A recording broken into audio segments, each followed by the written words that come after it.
Hi everyone. This video is partially on paint pouring and watching the colors transition from separate mixes into a larger, transformed wooden space full of layered teals and blues.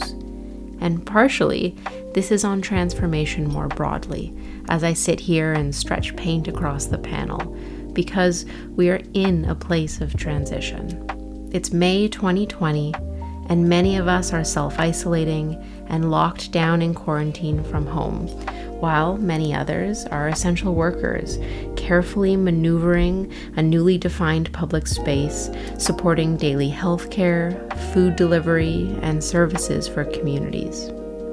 All of us now move through public space differently, typically wielding hand sanitizer and face masks, careful not to infect our private spaces. There's a lot to reflect on when it comes to our current situation and the way it has impacted how we go about our daily lives and interact with others.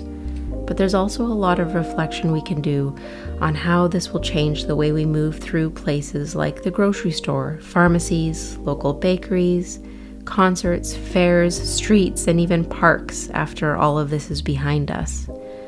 But what will the change entail? How will we walk through public spaces in the future? With the same sense of careful movement?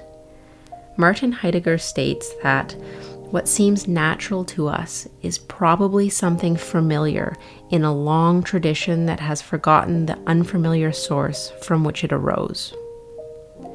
So how will we restore or possibly recreate these public spaces?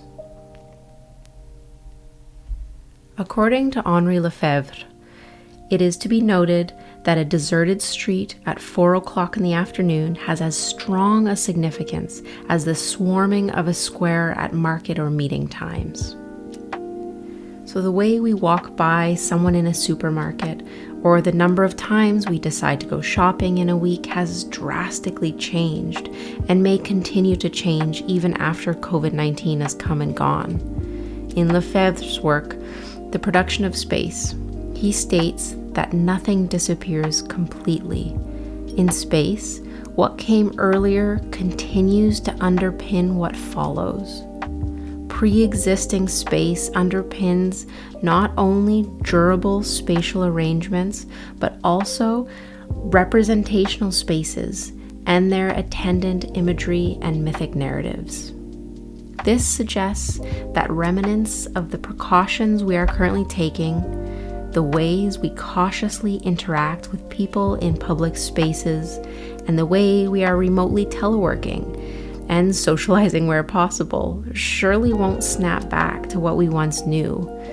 There may be a transformation in how we understand normal on a global scale. For Katie Marin, public space is something that is curated by the people who move through it. The space becomes meaningful when it facilitates interaction, and it is through this pattern of movement that guides how other public spaces are used, curated, and freely accessed. Of course, as we can imagine, not all public spaces give equal access to everyone. Social norms, biases, and even the law can influence who can enter a public space and what they may do there. Now, my rambling isn't meant to provide any insights or answers about what public space will look like and how we will interact with it after all of this. But this is more to pose questions about the possibilities of what it could become, the opportunity of transforming what social services look like, the way we understand and appreciate those performing essential work, the courtesy we show others when passing by on a walk, the thought we put into what we buy and how often we're buying it, and the way we work and even socialize may change. What will that look like? I'm not sure, but it could be what we decide to make it.